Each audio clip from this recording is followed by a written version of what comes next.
My name is Serena Blackwood. I'm 28 and 3 months ago, at what I thought was a normal family dinner, my parents destroyed everything I believed about unconditional love. You're a financial and emotional burden, Serena. We want to live our retirement without constantly worrying about you, my mother said coldly while cutting her steak. What they didn't know was that I'd been secretly recording our conversations for weeks, documenting their treatment of me. By the end of this story, they'd lose everything they held dear, and I'd gain something far more valuable than their approval. Before we dive into how I turned my family's cruelty into the sweetest revenge, I'd love to know where you're watching from. Drop your location in the comments below and don't forget to hit that like button if you're ready for a family drama that'll make your jaw drop. Subscribe for more stories where justice actually gets served, because trust me, you won't want to miss what happens when parents underestimate their supposedly worthless daughter. Growing up as the middle child in the Blackwood family meant existing in a constant state of invisibility.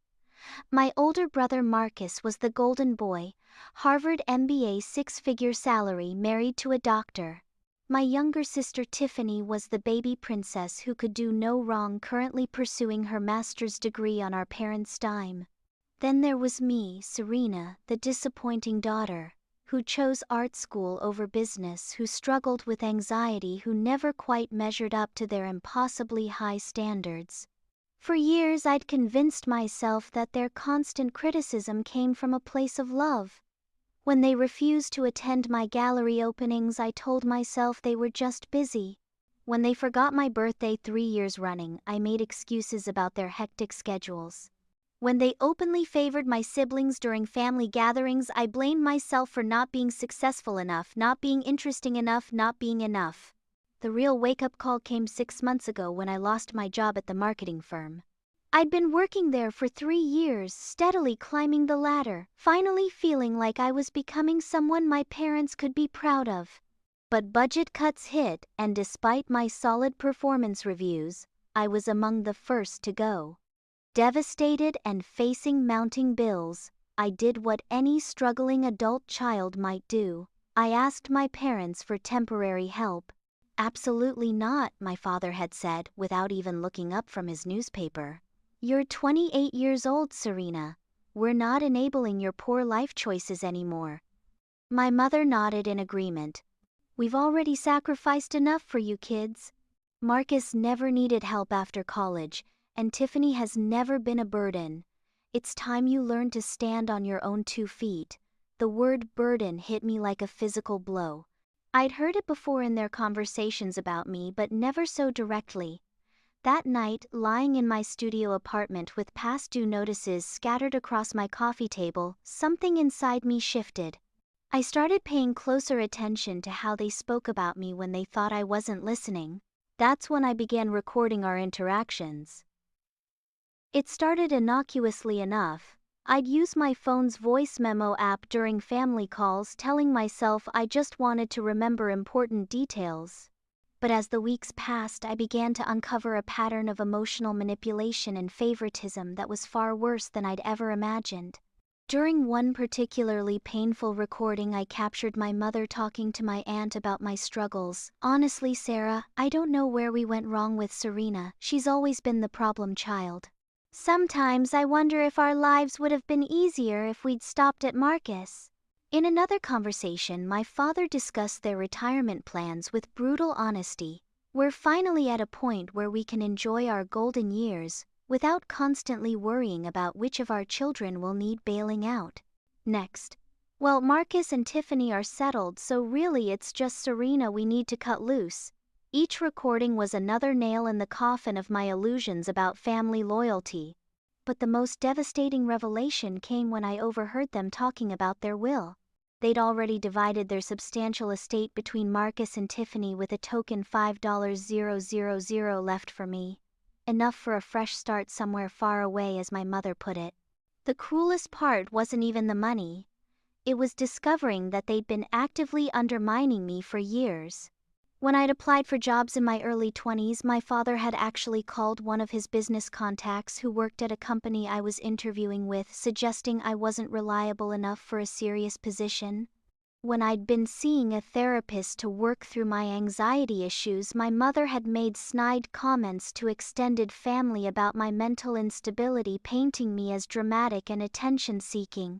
They'd spent years systematically destroying my confidence while positioning themselves as the long-suffering parents of a disappointing daughter.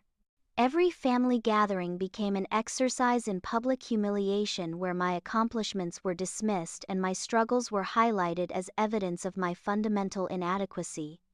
But knowledge, as they say, is power. And I was about to become very powerful indeed. The final straw came 3 months ago at what I now call the dinner that changed everything. My parents had invited all 3 of us kids over for what they claimed was a celebration of their 35th wedding anniversary. I should have known something was wrong when they specifically requested that I come alone, no +1 allowed, unlike Marcus, who brought his wife, and Tiffany, who brought her current boyfriend. As we sat around their elegant dining room table eating the expensive meal they'd catered from the country club, my parents exchanged meaningful glances before my father cleared his throat. "We have an announcement to make," he began, his voice carrying that authoritative tone I'd learned to dread. "Your mother and I have been doing some serious thinking about our future, and we've decided it's time to make some changes." What followed was the most calculated, cruel conversation I'd ever experienced. They laid out their retirement plans, which included selling the family home and buying a smaller condo in Florida. They discussed their financial situation with surprising transparency, revealing just how comfortable they really were. And then they delivered the blow that would change everything. "We want to be very clear about our expectations going forward," my mother said, her voice devoid of warmth. "We've done our duty as parents. We've raised you, educated you, and supported you far longer than necessary. But we're tired of being the safety net for someone who refuses to help herself." The words hung in the air like poison gas, and I felt my siblings' uncomfortable silence pressing down on me like a weight. That's when my father delivered the line that would seal their fate. "Serena, you've been a burden to this family for too long. We want to live our retirement without constantly worrying about your next crisis." In the days following that devastating dinner, I could have spiraled into depression. I could have accepted their assessment of me as the family failure and quietly faded into the background of their lives. Instead, I got angry. And anger, it turns out, is an excellent motivator for uncovering the truth.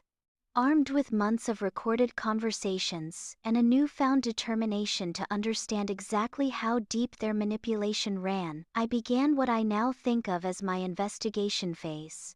If my parents wanted to treat me like an outsider, then I'd use that position to my advantage. After all, people tend to speak more freely around someone they consider insignificant. My first discovery came when I was helping my mother clean out the basement, a task she'd assigned me as punishment for causing drama at the anniversary dinner. Hidden behind boxes of Christmas decorations, I found a filing cabinet I'd never noticed before. While my mother was upstairs making phone calls, I carefully examined its contents. What I found made my blood run cold. There were detailed financial records going back 15 years showing exactly how much money my parents had invested in each of their children. Marcus's Harvard education, his wedding, the down payment on his house, it totaled over $400,000. Tiffany's undergraduate degree, her car, her study abroad programs, and ongoing graduate school funding came to nearly $300,000.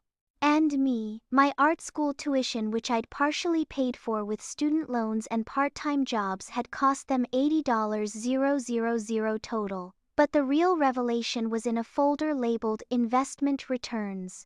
My father, it seemed, had been meticulously tracking what he considered the return on investment for each child. Marcus was marked as highly successful, ongoing dividends through business connections and social status. Tiffany was noted as promising trajectory, future returns expected through marriage prospects and career advancement. I was listed simply as failed investment, no recoverable value. The clinical coldness of it was breathtaking. They'd literally calculated our worth to them like stocks in a portfolio. But I was just getting started. Over the next several weeks, I became a ghost in my own family, invisible enough to overhear conversations that revealed the true scope of their deception. I learned that they'd been badmouthing me to extended family for years, poisoning relationships I'd thought were genuine.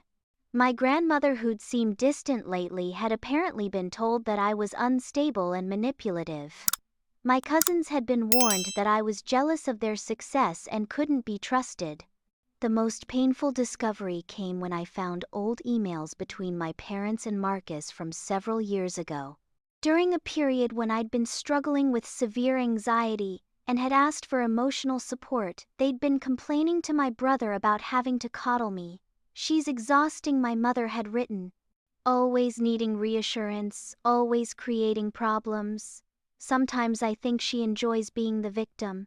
It's like she thrives on drama."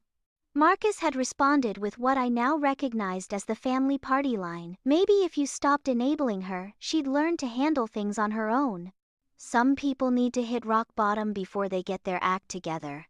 The conspiracy went deeper than I'd imagined. They hadn't just been undermining me. They'd been coordinating their efforts, turning my siblings against me and systematically isolating me from any potential support systems. But the piece de resistance came when I discovered their real estate plans. Remember how they'd told us they were downsizing to a modest condo in Florida? That was a lie. Through some creative online investigation, thank you public property records, I discovered they'd actually purchased a $2.3 million luxury home in an exclusive gated community. The modest retirement they described was actually an upgrade to a lifestyle that would have made their country club friends jealous.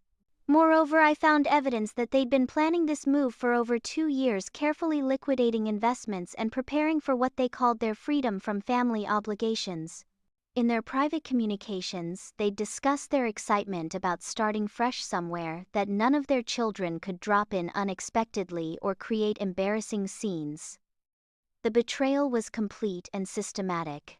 They'd spent years gaslighting me into believing I was the problem while secretly planning a future that explicitly excluded me. Every family dinner, every holiday gathering, every conversation where they'd expressed concern about my well-being had been a performance designed to maintain their image as caring parents while they counted down the days until they could cut me loose permanently. As I sat in my apartment that night, surrounded by printouts of financial records, real estate documents, and screenshots of their private emails, I felt something I hadn't experienced in years: clarity. For the first time in my adult life, I understood that the problem wasn't me. The problem was them. But understanding the scope of their manipulation was only the first step. Now I needed to decide what to do with this information. I could confront them directly, but that would only result in denial and gaslighting. I could expose them to the extended family, but they'd already poisoned those relationships with their lies about my character. No, what I needed was something more comprehensive. Something that would not only reveal their true nature to everyone who mattered, but also demonstrate that their failed investment daughter was far more capable than they'd ever imagined. I needed a plan that would hit them where it would hurt the most: their reputation, their relationships, and their carefully constructed image as the perfect family. They'd spent years teaching me that actions have consequences. It was time for their education to begin. As I started sketching out my strategy, I couldn't help but smile for the first time in months. They'd called me a burden, a failed investment, a disappointment. They were about to learn that I was actually their worst nightmare, an underestimated opponent with nothing left to lose and everything to prove. The opportunity for revenge came in the form of my cousin Jennifer's wedding, a lavish affair that my parents had been looking forward to for months. As pillars of our extended family and generous contributors to the wedding fund, they were expecting to bask in social admiration while playing the role of the successful, close-knit family they'd spent years pretending to be. What they didn't know was that I'd been methodically planning for this moment, turning their own social prominence against them. 3 weeks before the wedding, I received an unexpected phone call from Jennifer herself. We'd grown distant over the years thanks to my parents' whisper campaign, but she was reaching out because she needed help with something creative for her wedding reception. a video montage of family memories and well wishes. "I know you're artistic, Serena," she said, her voice carrying genuine warmth. "I hadn't heard from family in years. Would you be willing to put together something special? I want it to be really meaningful, something that captures the real essence of our family." The irony was delicious. She wanted something that captured the real essence of our family, and I was going to give her exactly that. I accepted the project enthusiastically, positioning myself as the dedicated family member eager to contribute to her special day. Over the next 2 weeks, I reached out to relatives I hadn't spoken to in years, collecting photos, videos, and stories for the montage. But I wasn't just gathering wedding content. I was rebuilding relationships and subtly investigating how far my parents' character assassination had spread. The conversations were enlightening. My Aunt Sarah mentioned how worried she'd been about my emotional problems but seemed confused when I appeared completely stable and articulate. My Uncle Robert made a comment about how my parents had their hands full with me but couldn't quite explain what he meant when I pressed for details. Slowly, I began to understand the full scope of the narrative they'd constructed about me, but I also discovered something unexpected: doubt. Several family members seemed uncomfortable with the stories they'd been told about me, especially when confronted with evidence to the contrary. My grandmother in particular seemed relieved to hear from me directly, admitting she'd been confused by some of the things she'd heard but hadn't known how to address them. "You sound so much better than your mother made it seem," she said during one of our calls. "She was so worried about your mental health, but you seem perfectly fine to me." That's when I realized that my parents' campaign against me might not have been as successful as they thought. People had been accepting their version of events out of politeness and family loyalty, not necessarily because they believed every word. As the wedding approached, I finalized 2 versions of the family video. The first was exactly what Jennifer had requested: a beautiful, heartwarming montage of family memories set to emotional music. The second was my masterpiece, a carefully edited compilation of my parents' recorded conversations about me, their financial documents, and their real estate plans, all presented with the same professional quality as a documentary. Exposé. I want to pause here because I know some of you are probably wondering if I was going too far. Have you ever been in a situation where you discovered that people you trusted had been systematically undermining you for years? Let me know in the comments how you handled betrayal like this, and don't forget to hit that subscribe button, because what happens next is going to blow your mind. The wedding was held at an elegant country club with nearly 200 guests, including extended family, family friends, and business associates, essentially everyone who mattered in my parents' social circle. I arrived early to help with setup, playing the role of the supportive family member to perfection. My parents were in their element, dressed to the nines, and holding court with their friends, basking in the admiration of their social circle. "You look lovely tonight, dear," my mother said to me with that fake sweetness she used in public. "I'm so glad you could contribute something meaningful to Jennifer's special day." "Oh, I think everyone's going to find it very meaningful," I replied with a smile that didn't quite reach my eyes. The evening proceeded normally through dinner and the first few traditional events. My parents gave a touching speech about family values and the importance of supporting one another through life's challenges. The hypocrisy was so thick I could practically taste it, but I maintained my composure. Everything was going according to plan. When the time came for the video presentation, I had Jennifer introduce it as a special surprise from Serena, who put together this beautiful tribute to our family. The lights dimmed and the first version began playing on the large screens positioned around the reception hall. For the first 5 minutes, it was exactly what everyone expected: a heartwarming collection of family photos and videos, with relatives sharing sweet memories and well wishes for the happy couple. My parents beamed with pride, clearly feeling validated by this public display of family unity. Then, seamlessly, the tone shifted. The music faded and suddenly my father's voice filled the room. "She's always been the problem child. Sometimes I wonder if our lives would have been easier if we'd stopped at Marcus. The reaction was immediate and visceral. Confused murmurs rippled through the crowd as people tried to understand what they were hearing. My parents' faces went from pride to confusion to horror in a matter of seconds, but I wasn't done. The next clip featured my mother's voice discussing their will. 5,000 should be enough for a fresh start somewhere far away. Then came the financial documents displayed clearly on screen showing exactly how much they'd invested in each child and their calculation of our respective values to the family. The clinical coldness of their investment tracking was laid bare for everyone to see. The coup de grace was the revelation about their Florida mansion and their private communications about their excitement to be free from family obligations. As images of their $2.3 million luxury home filled the screen, accompanied by their recorded conversations about cutting me loose, the silence in the room became deafening. I watched from my table as my parents frantically tried to stop the presentation, but the AV equipment was locked down and only I had the remote control. For 12 minutes, their entire extended family, their friends, their business associates, and their social circle witnessed the complete destruction of their carefully constructed image. The video ended with a simple text slide. "This is what unconditional family love looks like from the inside. Serena Blackwood." The aftermath was immediate and devastating. Family members who had been cordial to me out of obligation were now looking at my parents with undisguised shock and disappointment. Business associates whispered among themselves, clearly reconsidering their relationships with people capable of such calculated cruelty toward their own child. My grandmother was the first to act, walking directly over to me with tears in her eyes. "I am so sorry, sweetheart," she said loudly enough for nearby tables to hear.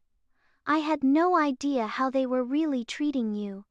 As the evening progressed, the social dynamics shifted dramatically. People who had been avoiding me all evening were now approaching with apologies and expressions of support. Meanwhile, my parents found themselves increasingly isolated, their friends making polite excuses to leave early. But the real beauty of my plan wasn't just the public humiliation. It was the lasting consequences that would follow them long after the wedding guests went home. The Monday following Jennifer's wedding, I woke up to 17 missed calls and 43 text messages. Word of my parents' humiliation had spread through our extended family network like wildfire, and the fallout was more extensive than I had dared to hope. My phone buzzed with another call from my Aunt Sarah. "Serena, honey, I need to apologize," she said without preamble when I answered. "I had no idea what was really going on. Your mother made it sound like you were struggling with serious issues, but after seeing those recordings, I'm disgusted with both of them." It turned out that my parents' character assassination campaign was backfiring spectacularly. Family members who had been fed a steady diet of lies about my supposed instability and manipulation were now viewing everything through a completely different lens.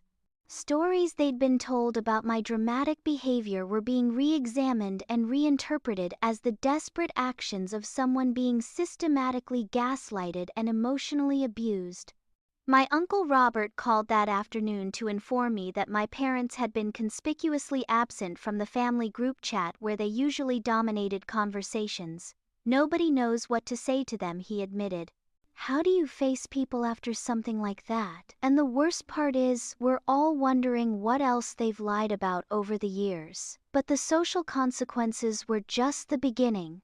My parents had built their entire identity around being respected members of their community, and that reputation was crumbling in real time. By Wednesday, I learned that my father's golf buddies at the country club had witnessed the wedding video thanks to several guests who were also members, and the story was spreading through their social circle. My mother's book club had reportedly spent their entire Tuesday meeting discussing what they'd heard about the Blackwood situation. The country club itself was buzzing with gossip about the family who'd publicly humiliated their own daughter for years. The professional implications were equally devastating. My father, who worked as a financial advisor, prided himself on his reputation for trustworthiness and family values. By Friday, I learned through my cousin that two of his major clients had quietly moved their accounts to other firms. Who wants financial advice from someone who treats their own family like a failed investment portfolio? But perhaps the most satisfying consequence was the response from Marcus and Tiffany. For years, they'd been complicit in my parents' treatment of me, either actively participating in the criticism or passively accepting it. Now they were facing their own social reckoning. Marcus called me for the first time in months, his voice uncharacteristically subdued. "Serena, we need to talk," he said. I had no idea Mom and Dad were recording their conversations about the family financials like that. "The way they talked about you. It was cruel." "You were copied on some of those emails, Marcus," I replied coolly. "The ones where they complained about having to coddle me. You agreed with them." The silence stretched uncomfortably before he continued. "I thought I was being helpful. They made it sound like tough love was what you needed. I didn't realize they were being so calculating about everything." Tiffany's reaction was even more telling. She showed up at my apartment unannounced on Saturday morning looking like she hadn't slept in days. "I keep thinking about all the times they criticized you in front of me," she said, tears streaming down her face. "I thought it was normal family dynamics. I didn't understand that they were actively trying to turn us against you. For the first time in years, I saw genuine remorse from my siblings. They were beginning to understand that they hadn't just been witnesses to my mistreatment. They'd been weapons used against me, carefully manipulated into reinforcing our parents' narrative about my worthlessness. The worst part," Tiffany continued, "is realizing that if they could be this cold and calculating about you, what does that say about how they really feel about us? Are Marcus and I just successful investments to them? What happens when we stop being profitable?" She had stumbled onto the most crucial revelation of all. My parents' treatment of me wasn't an aberration. It was a window into their true nature. They were capable of viewing their own children as commodities, of systematically destroying one child's self-worth while manipulating the others into compliance. The only difference between my siblings and me was that I had failed to meet their return on investment expectations. The community response was equally gratifying. My parents had spent decades cultivating an image as the perfect family, using their children's accomplishments as social currency. Now, that facade was crumbling and people were reassessing every interaction they'd had with them. Jennifer called to apologize for her parents' role in the family dynamics. "My mom admitted that she'd heard whispers about you over the years, but she never questioned them because your parents seemed so concerned and involved. She feels terrible about not reaching out to you directly." Even more significant was my grandmother's response. As the family matriarch, her opinion carried enormous weight, and she was not hiding her disgust with my parents' behavior. "I'm rewriting my will," she told me during a Sunday phone call. "I've been leaving the bulk of my estate to your parents, assuming they'd distribute it fairly among you children. But after seeing how they really operate, I'm making different arrangements." The financial implications were staggering. My grandmother's estate was worth several $1,000,000, and my parents had been counting on that inheritance to fund their luxury retirement. Now they were facing the prospect of being cut off entirely, while I was looking at a potential windfall that would permanently change my financial situation. But beyond the money, what mattered most was the restoration of relationships I'd thought were lost forever. Family members who had been cold and distant were now reaching out with genuine warmth and apologies. The narrative about me being the problem child was being replaced with a new understanding of me as the scapegoated victim of systematic emotional abuse. My parents, meanwhile, had gone completely silent. No angry phone calls, no attempts at damage control, no denials or explanations. They had simply vanished from family communications, apparently recognizing that any attempt to defend themselves would only make things worse. But I wasn't finished with them yet. The public humiliation and social consequences were satisfying, but they were just the opening act. The real finale was still to come. 2 weeks after the wedding, my parents finally broke their silence. Not with an apology or an attempt at reconciliation, but with a lawyer's letter delivered to my apartment. They were threatening to sue me for defamation, claiming that I had violated their privacy by recording private conversations, and that my malicious video had damaged their reputation and caused them financial harm. I laughed out loud when I read it. They were so predictably self-centered that they couldn't see how this legal threat would only make things worse for them. But more importantly, they had no idea what other evidence I had been gathering during my months of investigation. You see, while I had been recording their conversations about me, I had also stumbled across something much more damaging: evidence of tax fraud. Remember those meticulous financial records I'd found in their basement filing cabinet? My father's obsessive record-keeping had inadvertently documented years of unreported income and fraudulent deductions. As someone who had worked in marketing and had to understand basic business finances, I recognized several red flags in their tax documentation. They had been claiming my art school tuition as a business expense for my father's consulting firm, despite the fact that my education had nothing to do with his business. They had been reporting their country club membership as a charitable donation. Most damning of all, they had been underreporting rental income from a property they owned in another state, rental income that I had discovered through my investigation into their real estate holdings. The IRS, as it turns out, is very interested in citizens who provide them with detailed evidence of tax fraud, especially when that evidence comes with supporting documentation and recorded admissions. I had spent the 2 weeks since the wedding meticulously organizing everything I had discovered about their finances, cross-referencing their recorded conversations with their official tax documents. When they threatened to sue me for exposing their cruel treatment of me, I decided it was time to expose their illegal treatment of the federal government. But before I made that call, I had one final conversation with them. I drove to their house on a Tuesday morning knowing they would both be home. When my mother opened the door, her face immediately hardened. "Serena, we have nothing to say to you," she began, but I cut her off. "Actually, you're going to want to hear this. I know about the rental property income you've been hiding from the IRS. I know about the fraudulent business deductions. I have copies of everything, including recordings of Dad bragging about how he's optimized your tax burden." The color drained from both their faces as they realized the scope of what I had discovered. "You wouldn't," my father said, but his voice lacked conviction. "You called me a burden and a failed investment," I replied calmly. "You spent years systematically destroying my self-worth while planning to cut me out of your lives entirely. You threatened to sue me for telling the truth about how you treated me. So let me be very clear about what's going to happen next." I laid out my terms with the same cold calculation they had shown me for years. They would immediately drop their legal threats against me. They would contact every family member they had lied to about me and issue a formal apology acknowledging their manipulation and emotional abuse.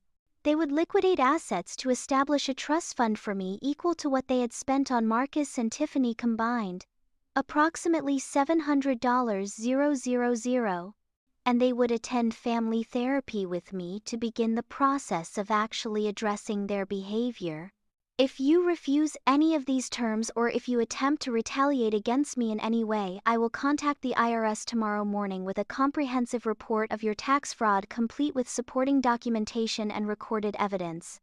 The penalties for what you've done could easily exceed $1 million, not to mention potential criminal charges. The beauty of this moment was watching them realize that their failed investment daughter had outmaneuvered them completely. They had taught me to be strategic, to think long-term, to document everything carefully. They had just never expected me to use those skills against them. My mother tried one last manipulation tactic. "Serena, we're your parents.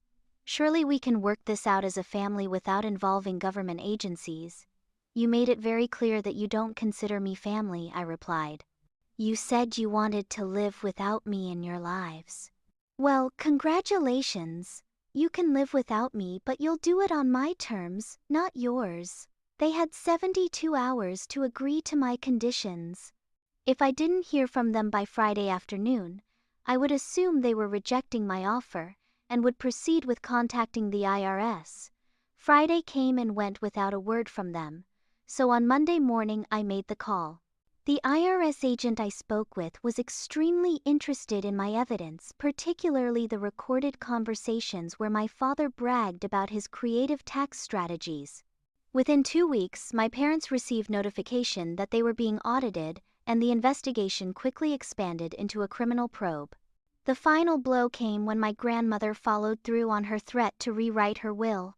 Not only did she cut my parents out entirely, but she also established a scholarship fund in my name for students from families who had been unsupportive of their artistic ambitions.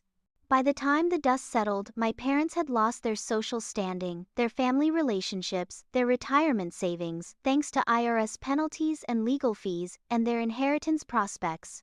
The luxury Florida home they had purchased would have to be sold to pay their debts. Marcus and Tiffany, meanwhile, were dealing with their own reckoning. Having witnessed what our parents were truly capable of, they were both reassessing their own relationships with them and working to repair their relationships with me. But perhaps the most satisfying outcome was the simplest one: I was finally free. Free from their manipulation, free from their emotional abuse, free from the constant feeling that I was somehow fundamentally flawed and unworthy of love. They had called me a burden, but in the end they had created their own burden, the consequences of their choices finally catching up with them. 6 months have passed since that devastating family dinner, and the transformation in my life has been nothing short of miraculous. Not because of revenge, though I'll admit that seeing justice served felt pretty incredible, but because of the clarity and freedom that came from finally understanding the truth about my family dynamics.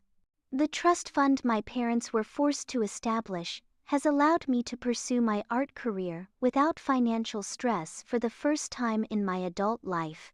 I've had 3 successful gallery showings, sold 12 paintings, and received commissions that are booked out for the next 8 months. Turns out when you're not constantly battling anxiety about disappointing people who are determined to be disappointed anyway, your creativity flourishes in ways you never imagined possible. My relationship with Marcus and Tiffany has undergone a complete transformation. Once they understood how they'd been manipulated into serving as weapons against me, they both entered therapy to unpack their own complicity in the family dysfunction. Marcus in particular has been working to understand how his role as the golden child had blinded him to the abuse happening right in front of him. I kept telling myself that Mom and Dad were just harder on you because they saw potential, he admitted during one of our recent conversations. But really, I think I knew it was wrong and chose to ignore it because acknowledging it would have meant risking my own position in the family hierarchy. Tiffany has been even more direct in her accountability. I used your problems to make myself look better by comparison, she said, during our family therapy session. Yes, we're all in therapy now, working to build healthier relationships. Every time they criticized you, it reinforced my position as the easy daughter. I was complicit because it benefited me. These conversations aren't easy, but they're necessary. We're learning to be siblings instead of competitors, allies instead of rivals in the battle for parental approval that was rigged from the start. My grandmother has become one of my strongest supporters and closest confidants. I've been thinking about this family for months, she told me recently, and I realized that your parents' treatment of you revealed something I'd been afraid to see for years. They've always been transactional in their relationships, even with family. Everything is about what someone can do for them. She's right. The pattern extends beyond just how they treated me. Their friendships were based on social status and business connections. Their community involvement was calculated to enhance their reputation. Even their marriage operates more like a business partnership than a loving relationship. I wasn't the anomaly in their family system. I was just the first person to stop playing by their rules. As for my parents themselves, the consequences have been severe and lasting. The IRS investigation resulted in substantial penalties, legal fees that depleted their retirement savings, and a permanent mark on their financial record that has made it impossible for my father to rebuild his client base. They had to sell their Florida mansion and move into a modest apartment, a far cry from the luxury retirement they had planned. More importantly, they've been completely ostracized from our extended family. Family gatherings happen without them now, and holiday celebrations are markedly warmer and more genuine in their absence. It's amazing how much toxicity two people can inject into a family system, and how much healing can happen when that toxicity is removed. They've made a few attempts to reach out to me through intermediaries, always with offers to work things out that suspiciously come with conditions about keeping family business private. But I've learned something important about myself. Through this experience, I don't need their approval, their love, or even their presence in my life to be whole and happy. The most unexpected outcome has been the response from people outside my family. Friends who had watched me struggle with anxiety and self-doubt for years have commented on the dramatic change in my confidence and emotional stability. My therapist says I'm a completely different person than the anxious, people-pleasing woman who first walked into her office 2 years ago. "You've reclaimed your narrative," she explained during one of our sessions. "For years you were living in a story where you were the problem, the disappointment, the burden. Now you're living in a story where you're the survivor, the truth teller, the one who refused to accept unacceptable treatment. The ripple effects have extended even further." Several family friends have reached out to share their own stories of emotional manipulation and family dysfunction inspired by my willingness to speak truth to power. I've received messages from complete strangers who saw my story shared online, thanking me for helping them recognize similar patterns in their own families. But perhaps the most profound change has been in how I view family itself. I used to believe that blood relationship automatically meant unconditional love and loyalty. Now I understand that real family, the kind that actually matters, is built on mutual respect, genuine care, and emotional safety. Biology doesn't guarantee these things, choices do. My chosen family now includes my grandmother, my siblings who are working to earn their place through accountability and changed behavior, my Aunt Sarah and Uncle Robert who have become surrogate parents in many ways, and a circle of friends who have proven themselves through consistent support and genuine affection. I want to end by asking you something that I've been thinking about a lot lately. Have you ever had to choose between keeping the peace and telling the truth in your family? Sometimes the cost of honesty feels impossibly high, but I've learned that the cost of continued deception is always higher in the long run.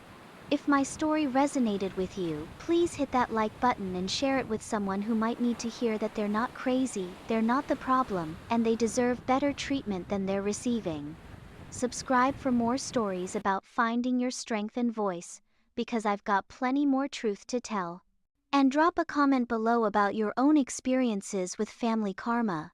I read every single one, and your stories help other people feel less alone in their struggles. Thank you for listening to my journey from burden to empowered. Remember, sometimes the best revenge isn't revenge at all. It's living well despite everything people did to convince you that you couldn't. The people who truly love you will celebrate your success, not resent it. Everyone else, well, their opinion was never really about you anyway. Keep fighting for your truth, and never let anyone convince you that you're asking for too much when you ask to be treated with basic human dignity. You're not a burden, you're a blessing, and anyone who can't see that doesn't deserve a place in your life.